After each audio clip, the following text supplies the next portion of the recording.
What would you say people should expect at this year's luncheon? They should expect to have a lot of fun. That's what they should expect. It will be a lot of fun. It's so much fun every year. It's a good way to celebrate St. Patrick himself, of course, and more importantly, to spread goodwill and cheer throughout the community, and that's what it's all about. Well, it is obviously for St. Patrick's Day, and it is a celebration of the Irish. And we have a lot of Irish people on the board, a lot of Irish people attend, even though that's what it's about. But the main mission is a fundraiser, is a charity event, and we raise money for the people in need.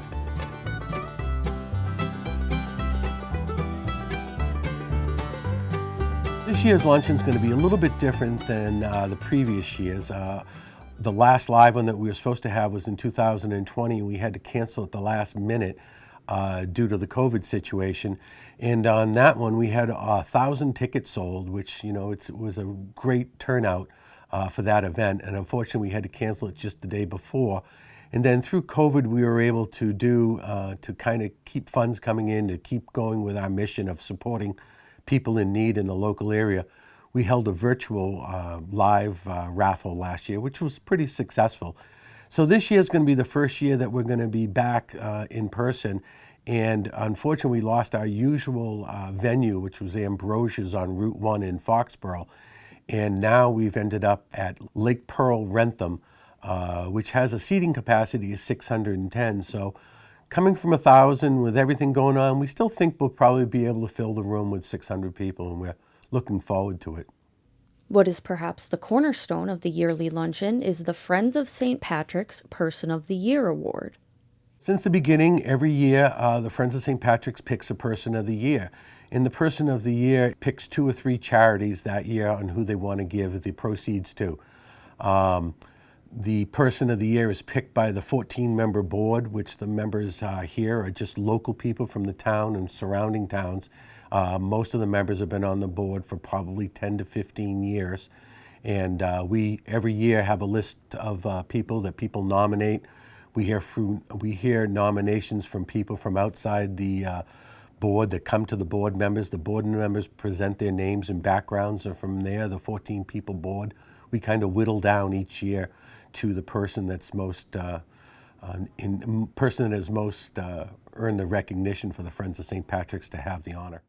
Walpole native and U.S. Navy veteran Jim Brady was selected in 2020, but when the ceremony was canceled due to the COVID-19 outbreak, his title was reserved until this year. I did say to Donnell Murphy, you must have been running out of people when you selected me, but I was thrilled when they asked me to become the Person of the Year, and it's just a wonderful honor, and I'm looking forward to sharing it with my wife Mary Jane, and my family will all be there, and it'll be a fun celebration.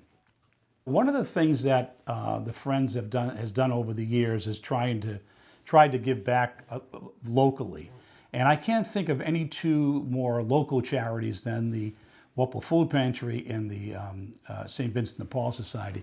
The beauty of these 2 charities is that every dollar that's raised goes directly to the charities, which is nice. There's no administrative fees involved. Nobody's taking anything.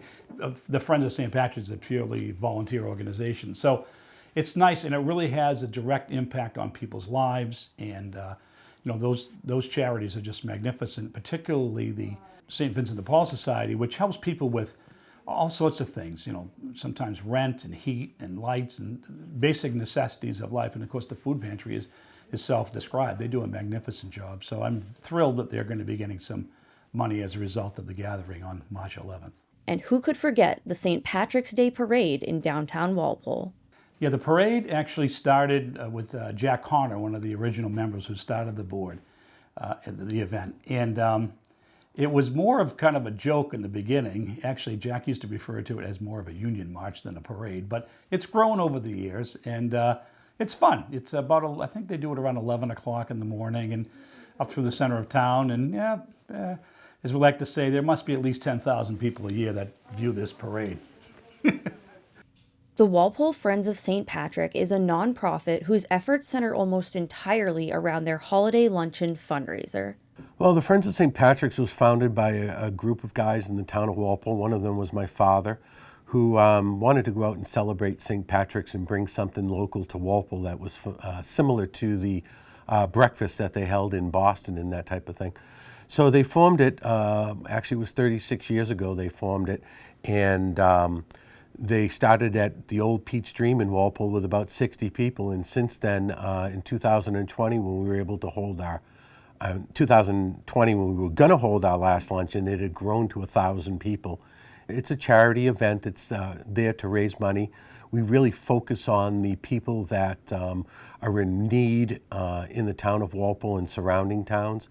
Once in a while, we'll give to a national organization, but most of it is kept here local and given to people in need. And a lot of the recipients that we get don't know that we're giving, and a lot of recipients that are looking for these type of services don't want recognition for it as well.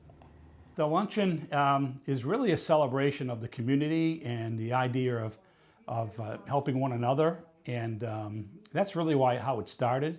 It started, in 1985. I was one of the original members that started the Friends of St. Patrick, and I remember it was, of course, Jake Murphy was instrumental, and Jack Connor, and I remember Jack saying to me, "Why don't we have a party somewhere?" Because there were really no parties back then, believe it or not, in Walpole. And Walpole is a very heavy Irish community, but yet there were no big celebrations. So we decided to have a celebration, and actually started the first year at Pete's Dream, which is now Napper Tandy's, right across from my office. And it grew from there.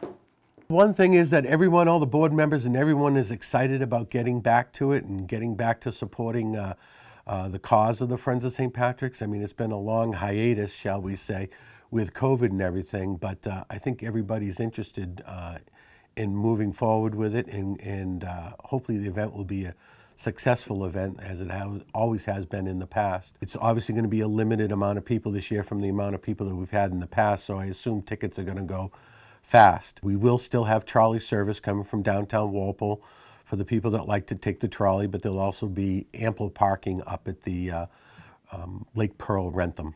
I'm a firm believer of giving back, as most people are, I think, and I think one of the most